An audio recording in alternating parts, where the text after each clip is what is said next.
Bismillahirrahmanirrahim. Assalamualaikum warahmatullahi wabarakatuh.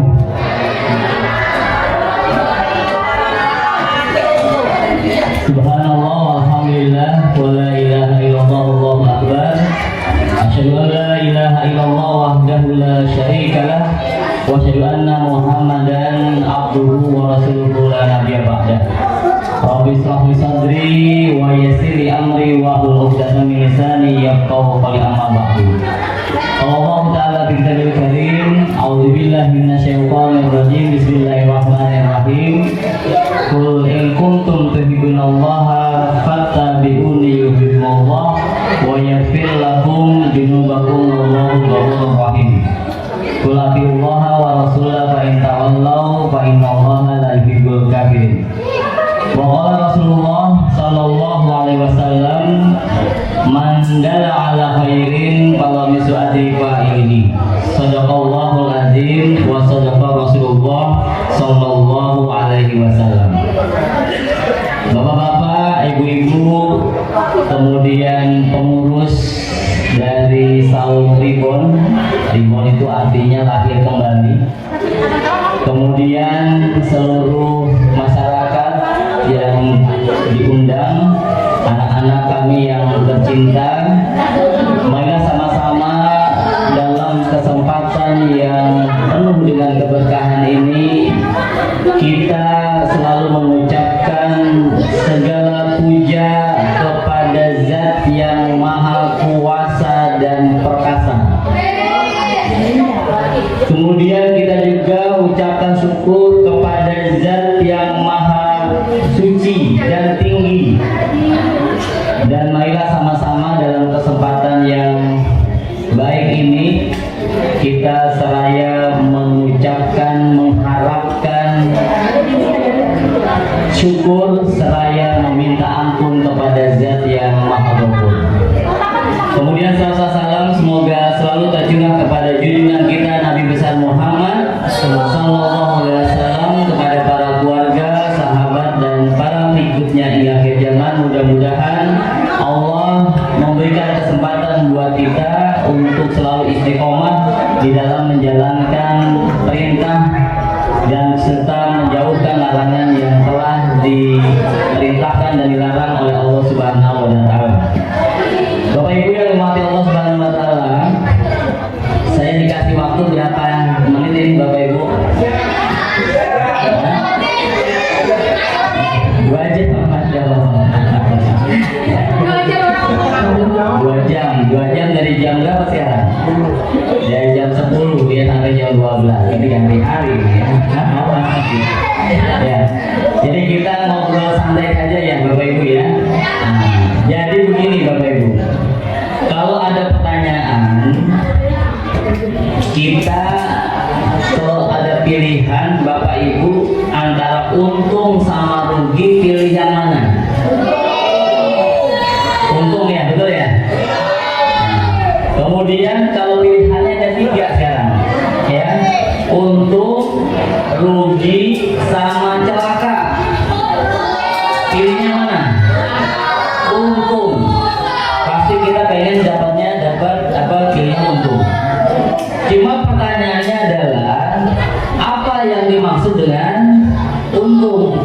Kita pengen untung tapi jangan-jangan kita nggak tahu apa yang dimaksud dengan untung.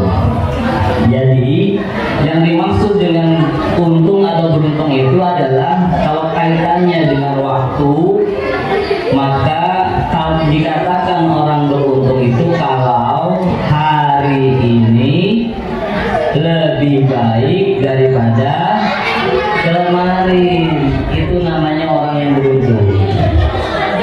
Kalau misalnya hari ini sama aja dengan kemarin, apa namanya Bapak Ibu? Hari ini sama aja dengan kemarin, apa namanya? Rugi. Jadi kalau hari ini sama dengan kemarin, rugi kita. Padahal manusia punya akal, punya kemampuan yang bisa berubah menjadi lebih baik. Dan mudah-mudahan masuk yang kelompok yang ketiga. Apa kelompok yang ketiga tadi? Celaka. Apa celaka itu? Kalau hari ini lebih buruk daripada kemarin. Jadi sekali lagi kita pilih mana Bapak Ibu? Supaya umum bagaimana? Hari ini harus lebih baik daripada kemarin.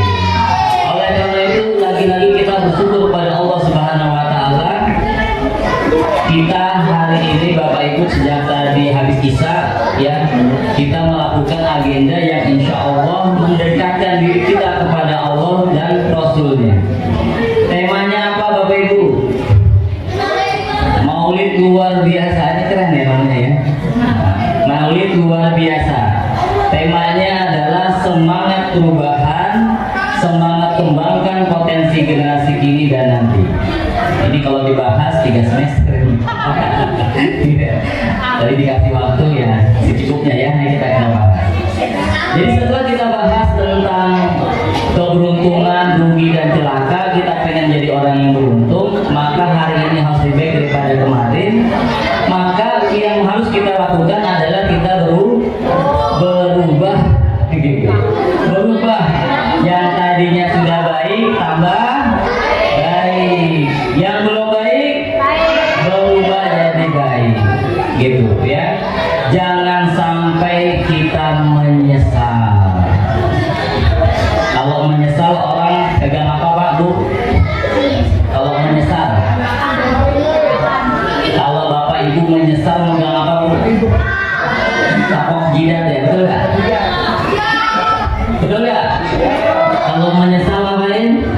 Tapok jidat. Kenapa tapok jidat? Karena manusia punya otaknya di kepala ya, bukan di dalam. Dan biasanya kalau orang menyesal itu belakangan apa di depan Bu? Di belakangan. Gara-gara apa dia menyesal? Baru tahu. Betul ya?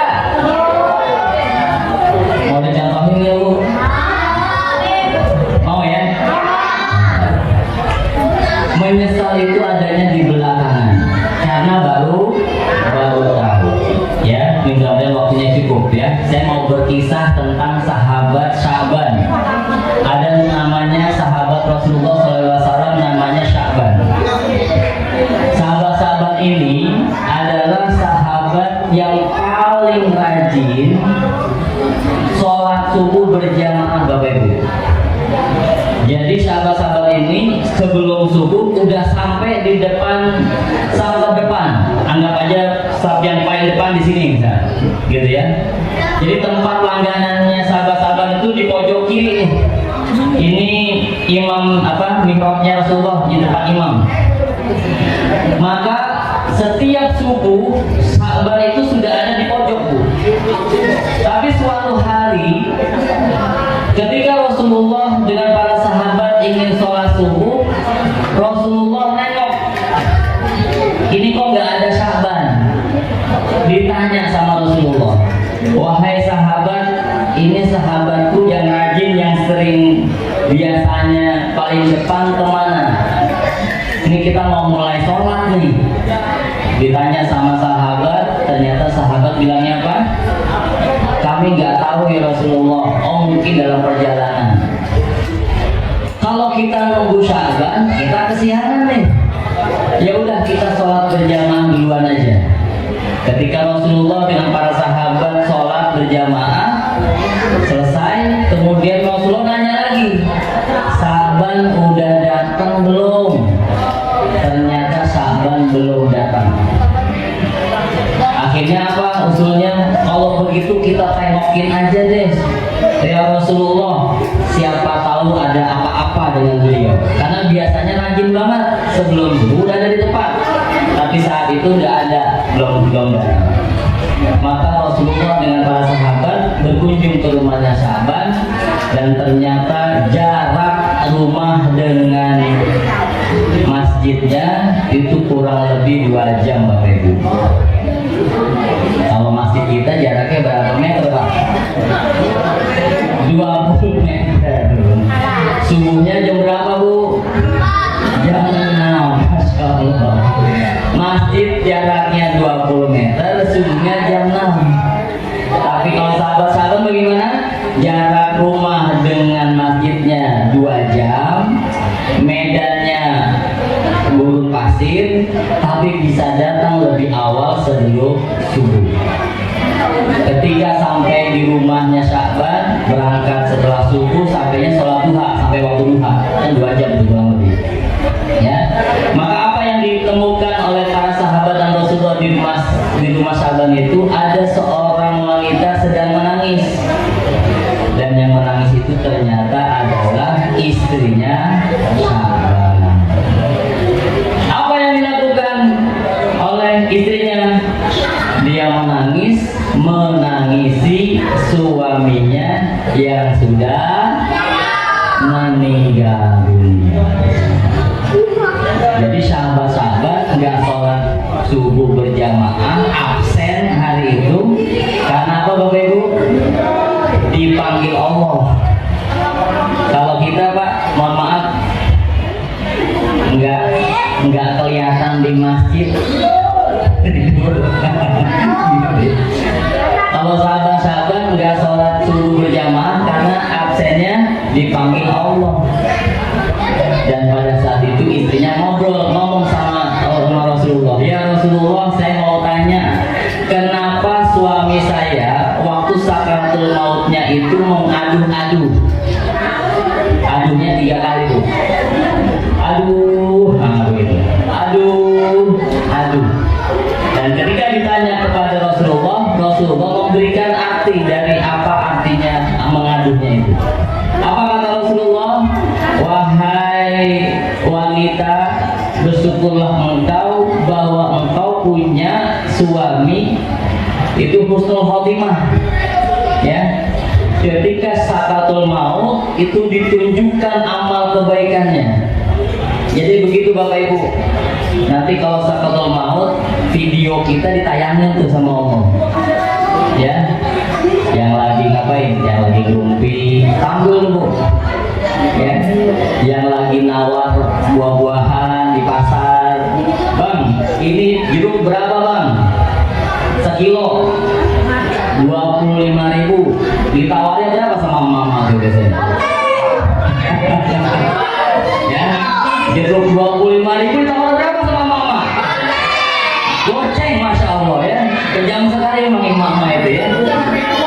Udah pakai nyobain betul Pak. Udah pakai nyobain, sambil nawar sambil nyobain, ditawar pula. Setelah dibungkus beli 3 kilo, sambil ngapain Bu? Sambil nyomot. Nanti kerekam semua Bu, gak usah khawatir. CCTV Allah itu keren banget. Ya, akan terekam semua. Ya, lanjut ya nih. Lanjut ya. Jadi ketika sakaratul maut, video kita tuh ditayangin Bu. Dan sahabat Sya'ban itu ketika ditayangkan videonya itu, dia mengadu. Mengadu itu tanda dia menyesal. Apa yang adu yang pertama? Aduh, coba lebih jauh. Gitu Bu. Kenapa? Karena pada saat sakaratul maut, Allah menampakkan pahala karena sahabat-sahabat dari rumah ke masjid rutin melakukan amal soleh ke masjid dan ditampakkan pahalanya. Ibaratnya pahalanya apa tuh Pak? Bapak-bapak, halo. Kalau kita beramal soleh pengennya surga ya Pak ya? Betul gak? Di surga ada apa Pak? Di surga ada apa Bapak-bapak? Bapak-bapak aja ya. Bidadari, betul ya Pak ya? Kira-kira kalau di surga nggak ada bidadari bagaimana Pak? Garing kayaknya ya Pak ya? Betul ya Pak? Betul, emang begitu Pak. Bu, jangan salah ya Pak ya. Jadi memang laki-laki itu dibuat matanya kalau melihat perempuan itu indah Bu. Jadi kalau ditanya Bapak beramal soleh pengen masuk surga, pengen ngapain? Dapat apa? Dapat bidadari.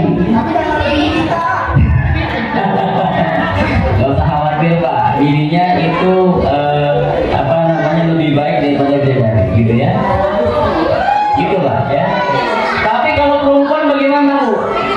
Saya tanya ibu-ibu, mau masuk surga gak Bu? Ada apa di surga Bu? Gak ada bidadari Bu, gak doyan. Ya.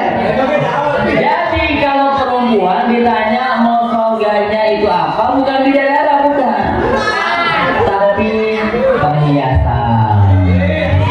Memang dibuat begitu. Wanita itu matanya dibuat indah kalau melihat perhiasan.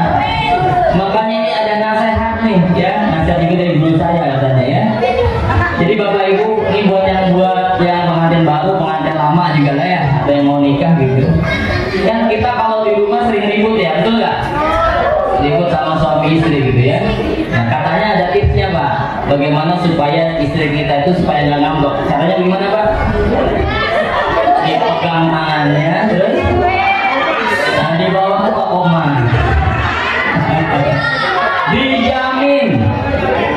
Dijamin lagi ngambek langsung hilang tuh ngambeknya. Boleh Pak dipraktekin gua. Ya karena memang begitu, perempuan itu matanya dibuat indah kalau melihat perhiasan. Maka kalau ditanya perempuan masuk surga pengen apa? Pengen perhiasan. Di sana banyak perhiasan. Tapi kalau laki-laki masuk surga pengennya jadi sahabat-sahabat itu ditunjukkan bidadarinya. Jadi kalau rumahnya dari rumah sampai ke masjid 2 jam, bidadarinya 72 Pak.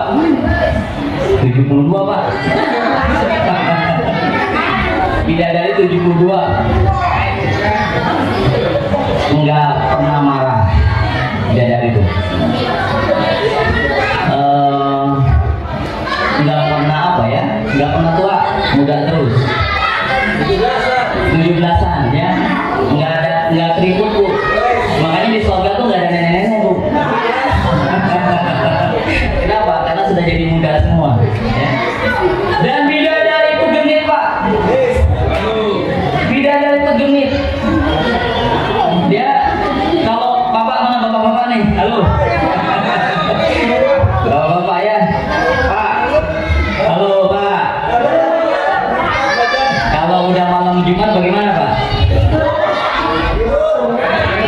Udah dalam malam Jumat tuh kayaknya kita batuk gak ada yang reken ya Pak ya? Ya. Jadi kita udah dalam gak ada ngerti-ngerti juga dia Pak. Ya. Ini mohon maaf ya. Tapi kalau bidadari nggak bisa digituin Pak. Ya, dia genit, ngajakin malahan. Ya. Nah, ini sekilas saja. Lanjut ya. Ini ada anak-anak soalnya ya. Jadi ketika sahabat itu ditunjukkan bidadarinya, dia nyesel. Apa nyeselnya Bapak Ibu? Nyeselnya bagaimana tadi? Aduh, coba lebih jauh. Maksudnya bagaimana? Kalau jarak dari rumah sampai masjid 2 jam, bidadarinya 72, mungkin kalau masjidnya di Jakarta, masjidnya di Bogor, mungkin 100 kali itu bidadarinya. Nah, begitu Pak maksudnya. Jadi kenapa nggak lebih jauh?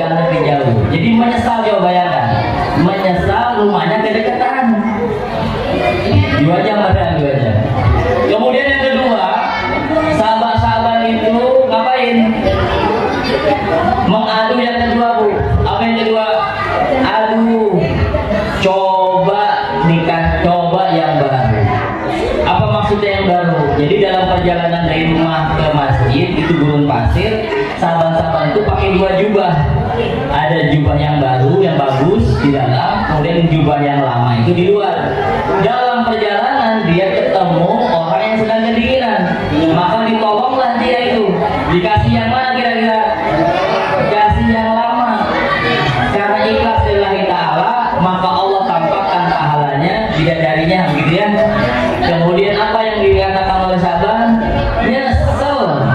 Apa nyeselnya? Coba kalau dikasih yang baru. dapat bidadari, mungkin kalau yang baru lebih banyak bidadarinya, begitu bahasanya. Kemudian yang ketiga, apa yang ketiga? Sahabat-sahabat itu mengadu coba semuanya. Apa maksudnya semuanya? Jadi dalam perjalanan, di dalam suatu saat ada pengemis minta makanan dan minuman dari Sya'ban. Tapi Sya'ban cuma ngasih separohnya. Kalau roti cuma sepotong, terus apa lagi? Kalau susu cuma setengah.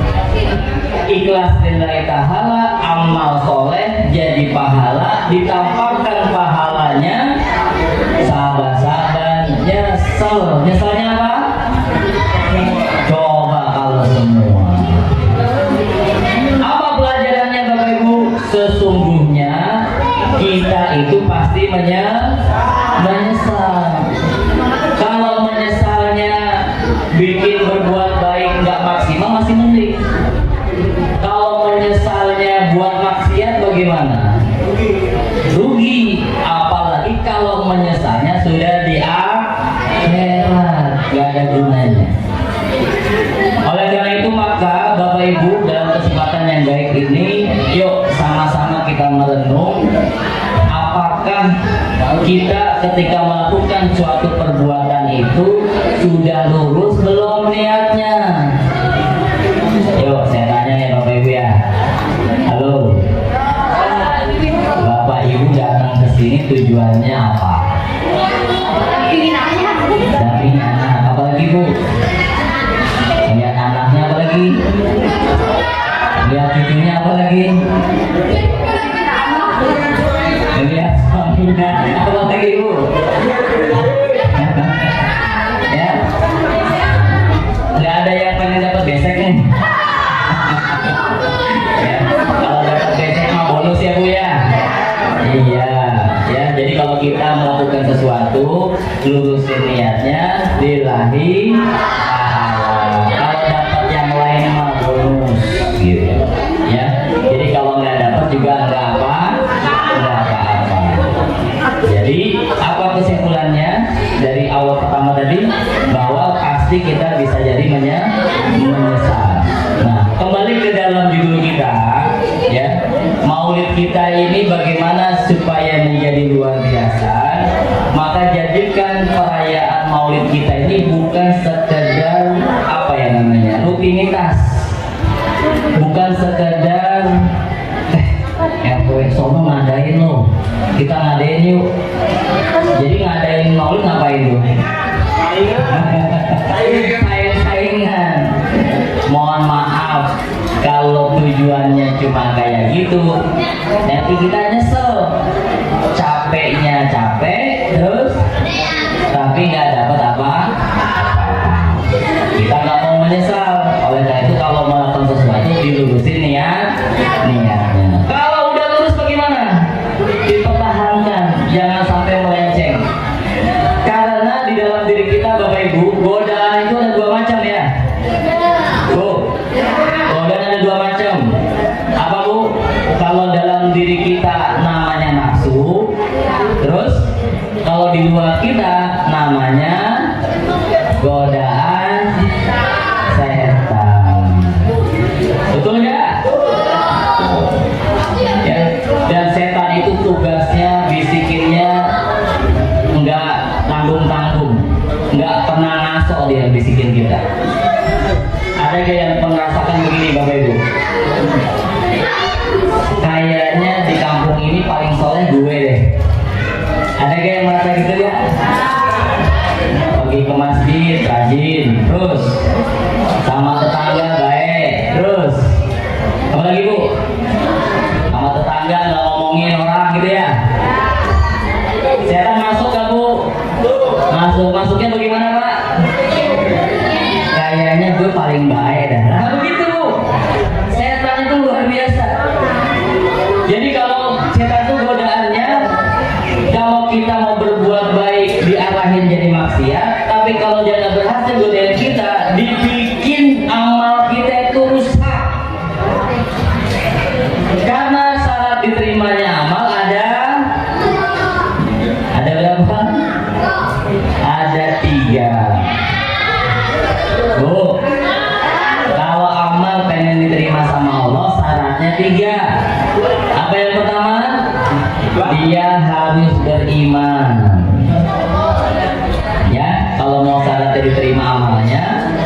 beriman pada Allah Subhanahu wa taala. Kemudian yang kedua, apa yang kedua? Syarat diterimanya amal dilakukan dengan benar. Dilakukan dengan benar dulu. Sholat Johor berapa rakaat Bapak Ibu? 4. Boleh gak jadi 5? Halo Ustaz, saya lagi semangat nih, Johor saya tambah 1 rakaatnya jadi 5 gitu. Diterima ya? Jadi syarat pertama beriman, yang kedua harus dilaksanakan dengan benar. Jangan ditambah, jangan dikurang, harus benar. Nah, kemudian syarat yang ketiga itu harus ikhlas. Apa ikhlas itu? Menyerahkan semuanya hanya kepada Allah Subhanahu wa taala. Oleh karena itu, kalau kita lagi-lagi alhamdulillah ya, kaum Ribon mengadakan maulid ini, yuk sama-sama kita lurusin niat ya, semata-mata nyari apa? Nyari ridho Allah Subhanahu wa taala. Dan disitulah kita ingin mendapatkan keberkahan. Lanjut ya nih. Ini baru seperempat jalan ini. Lanjut ya. Lanjut ya. Jadi ketika kita bicara masalah perubahan, maka perubahan itu berasal dari pemikiran. Apa Bu? Pak? Kalau mau berubah apa dulu yang dirubah? Pemikiran. Ya. Jadi kenapa ada orang taat banget ibadahnya? Karena pemikirannya benar. Tapi kenapa ada orang maksiat terus? Bapak Ibu, kenapa ada orang maksiat terus? Sama maksiat doyan. Gara-gara apa? Gara-gara pemikirannya juga rusak. Maka kalau pengen berubah, harus dirubah apanya? Pemikirannya. Dan Allah sayang banget sama kita. Ketika Allah menciptakan kita, Allah ngasih petunjuknya, yaitu Al-Quran sebagai petunjuk hidup kita, sekaligus contohnya. Siapa contohnya? Siapa contohnya Bapak Ibu? Halo. Ya, Rasulullah Sallallahu Alaihi Wasallam. Ya, jadi makna dari maulid kita itu adalah kita pengen meneladani Rasulullah Sallallahu Alaihi Wasallam. Dan itu perlu ilmu. Kalau ilmu itu artinya apa? Ngaji. Gak mungkin kita pintar kalau kita nggak ngaji. Nah, yang menjadi pertanyaannya begini. Oh, kalau ini sibuk bagi besok. Lanjut ya, lanjut. Ya. Jadi begini Bapak Ibu, ya. Kalau kita ingin menjadi baik, tadi kita mesti berubah apa tadi? Pemikiran kita, ya. Nah, apa yang kita lakukan? Yang kita lakukan itu adalah yang kita lakukan. Lupa tuh jadinya ya. Yang kita lakukan teman Bapak Ibu di buku ya. Lupa saya ya. Jadi gini, saya mau apa tadi?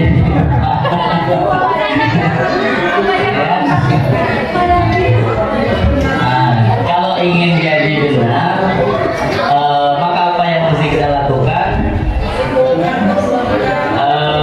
Sebentar.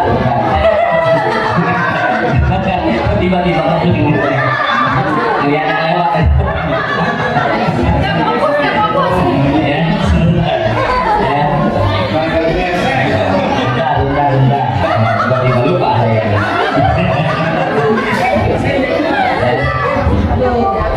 Astagfirullahaladzim. Simak dulu ya. Astagfirullahaladzim. tiba-tiba lupa saya. Ada yang lewat kan? Ada yang lewat tadi. Ya.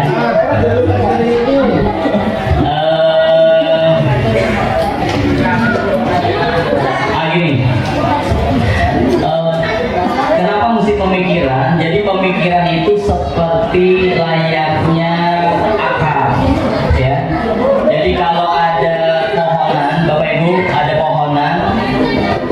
Kenapa ada pohonan yang bisa tumbang ketika ada badai, kemudian ada tanaman yang nggak tumbang?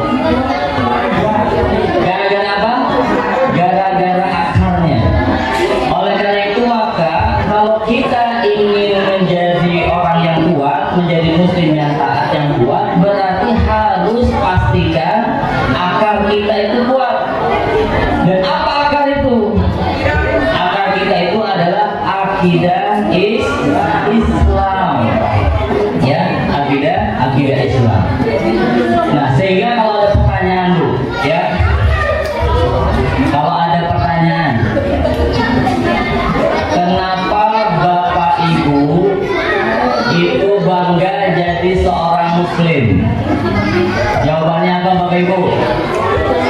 Halo? Kenapa bangga jadi seorang muslim Bapak Ibu? Keren. Gitu ya, keren ya. Kenapa keren Pak? Bandingannya surga.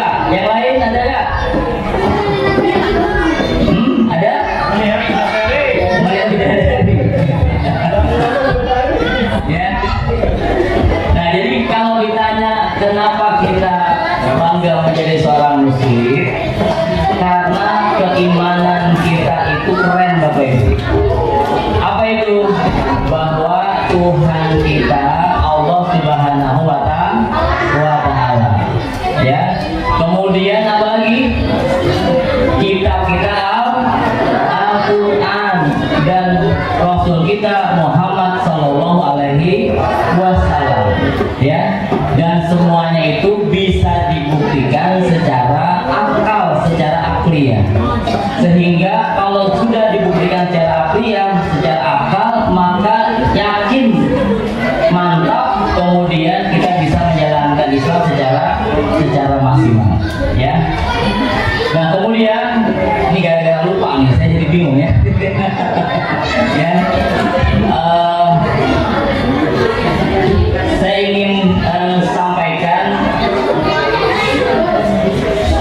terkait generasi ya. Jadi Bapak Ibu, ini udah ingat ya. Keadaan kita saat ini itu hasil dari keputusan kita masa lalu, betul ya Bu? Betul ya? Bu? Keputusan kita, keadaan kita saat ini itu ditentukan oleh keputusan kita masa lalu. Saya tanya bapak-bapak nih, ya. Bapak-bapak, apa ibu-ibu aja saya tanya ya. Bu, waktu ibu bangun tidur, di samping ibu ada siapa Bu? Ada bapak, betul ya? Ibu ngomongnya bagaimana Bu? Ya, dia lagi. Kenapa saya contohnya ibu-ibu? Karena biasanya ibu-ibu itu bangunnya lebih dulu, betul nggak? Jadi ibunya bangun dulu, di samping masih ada bapak, betul? Ketika bangun melihat kanan, ya dia lagi. Pertanyaannya Bu, emang dulu siapa yang milih Bu? Ibu kan ya? Iya, berarti apa kesimpulannya? Kesimpulannya adalah keadaan kita saat ini itu karena keputusan kita masa lalu. Jadi ibu tidur sama dia tahu ya, dia lagi itu gara-gara apa? Gara-gara ibu terima ramalannya Bu, betul ya? Coba kalau nggak terima ramalannya, mungkin nggak sama dia kan, ya kan?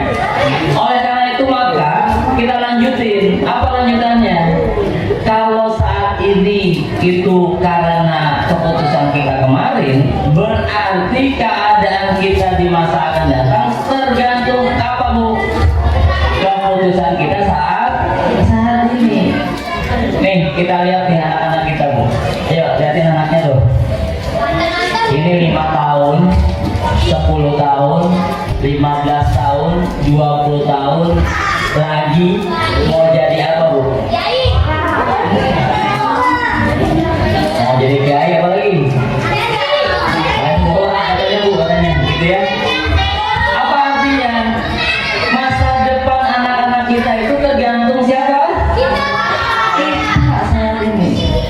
Maka kalau dikembalikan ke dalam tema kita bahwa semangat perubahan, semangat kembangkan potensi generasi kini dan nanti itu berarti diputuskannya sekarang. Karena keadaan kita sekarang itu gara-gara keputusan kita kemarin, maka besok itu ditentukan keputusan kita sekarang hari ini. Dan apa yang terjadi hari ini Bapak Ibu?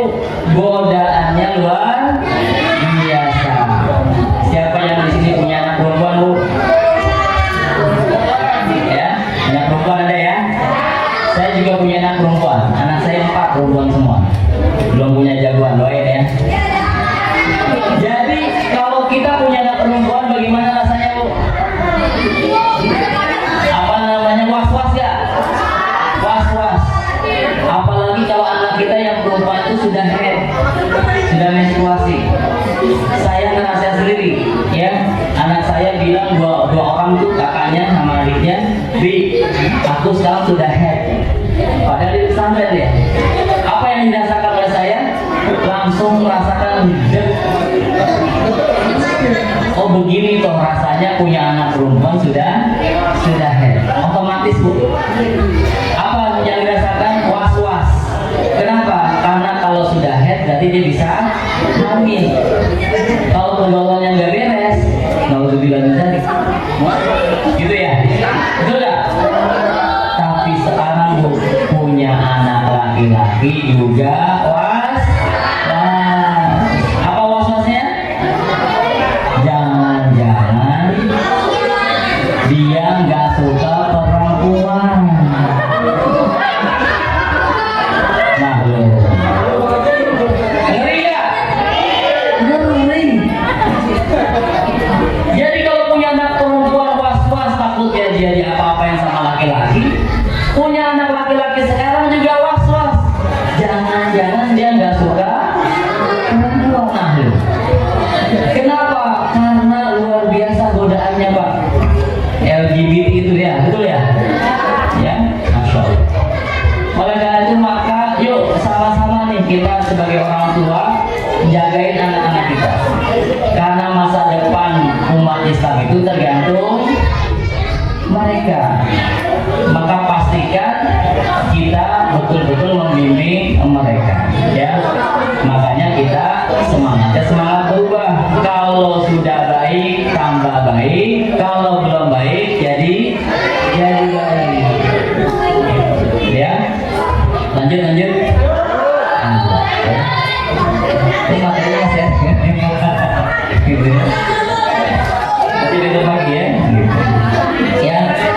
Jadi caranya bagaimana? Caranya berubah itu diawali dengan berpikir. Berpikir itu artinya mengisi kepala kita dengan ilmu agama tentunya, gitu ya. Bapak Ibu yang dirahmati Allah Subhanahu wa taala, kita saat ini berada dalam kehidupan yang tidak diatur dengan Islam. Betul kan? Betul ya? Kita merasa kalau kita sholatnya udah rajin, terus apa lagi Bu? Puasanya rajin, terus pergi haji, umroh, ya, sodako, zakat, korban, gitu ya. Itu kita rasanya udah soleh banget. Betul gak Bu? Ya. Tetapi ketahuilah Bapak Ibu yang dirahmati Allah Subhanahu wa taala dan anak-anakku ya, bahwa Islam itu bukan cuma ngatur itu doang. Islam itu menyeluruh atau kafah namanya. Ayatnya bagaimana? Ya ayyuhalladzina amanu udkhulu fisilmi kafah. Wahai orang-orang yang beriman, masuklah ke Apa yang menyeluruh itu? Ternyata Islam itu ngatur 3 hal Bapak Ibu. Yang pertama apa? Ini boleh dicatat, boleh diingat-ingat ya. Yang pertama, Islam itu mengatur dimensi bagaimana ngatur hubungan manusia dengan Allah. Apa itu? Tentang keyakinan, iman, dan juga tentang ibadah, penyembahan. Apa itu penyembahan? Zakat, sholat, puasa, haji, gitu ya Bu ya. Itu baru dimensi yang pertama. Tetapi jangan lupa Islam juga ngatur dimensi yang kedua. Apa dimensi yang kedua? Dimensi yang kedua ngatur hubungan manusia dengan dirinya. Makanya manusia itu diatur sama Islam makanannya, betul nggak? Mana yang boleh dimakan, mana yang tidak. Apa akibatnya kalau manusia ngegaras semuanya Bu? Apa aja dimakan Bu? Kita pernah ngerasain COVID gak Bu? Pernah ya? Gara-gara apa COVID Bu? Gara-gara apa? Nah, gara-gara kelelawar dimakan, tikus dimakan, kera dimakan, akhirnya jadi penyakit. Itu contoh ya, kalau makanan semua dimakan begitu jadinya. Oleh karena itu Allah sayang banget sama kita, ngasih aturan yang kedua. Apa itu? Hubungan manusia dengan dirinya, makanan dan minuman, kemudian juga pakaian, betul ya? Pakaian juga diatur dalam Islam, mana yang boleh dipakai, mana yang tidak. Dan yang ketiga, Islam juga ngatur hubungan manusia dengan manusia yang lain atau muamalah namanya. Saya tanya nih, kalau di wilayah kita ada bangke nggak Pak? Ada bangke? Bangke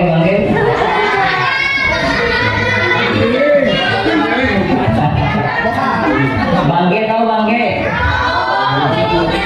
Bangke tahu nggak?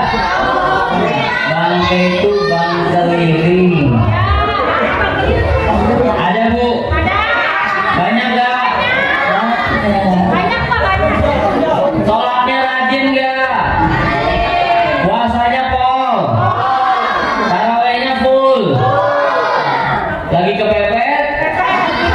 Bangke.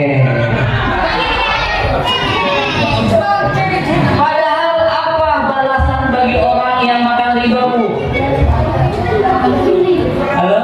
Diperangi, berperang sama Allah ya, dan termasuk dosa besar. Kenapa bisa begitu? Karena lupa Islam itu ngatur yang ketiga. Apa yang ketiga? Manusia dengan manusia yang lain itu diatur dalam Islam. Nggak boleh riba ya. Tahu riba Bu? Riba itu kalau kita pinjam baliknya ada bunga. Siapa tuh yang ngakuin? Bangke, ya. Terus tetangga kita diantar barang dari dealer. Tin. Kota Baru. Panas gak Bu? Panas.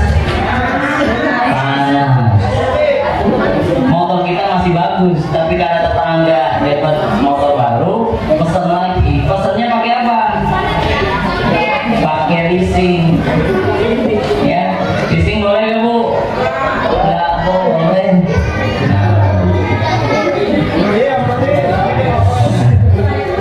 Tapi kalau kredit motor boleh nggak? Boleh. Tapi kalau pakai leasing nggak boleh. Kenapa? Karena kita bukan beli kredit sebenarnya sama leasing itu, tetapi pinjam duit buat beli motor, balikin duitnya pakai bunga. Itulah kenapa leasing itu nggak boleh. Siapa yang motornya bagus kan?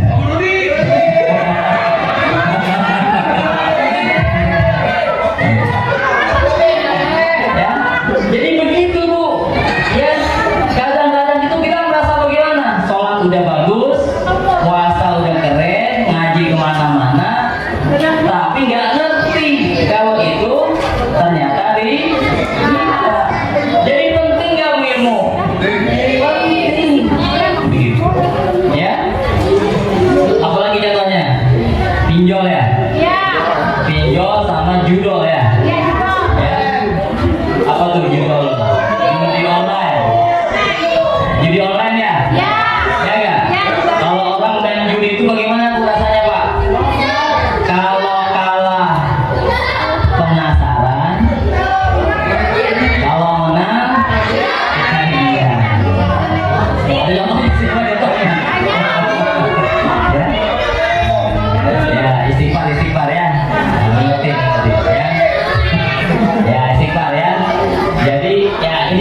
tujuan kita kalau kita mengadakan kajian atau agenda seperti ini, kita bisa saling mengingatkan, ya, mengingatkan dalam kebaikan dan juga dalam kesabaran, ya. Jadi sekali lagi apa? Kalau kita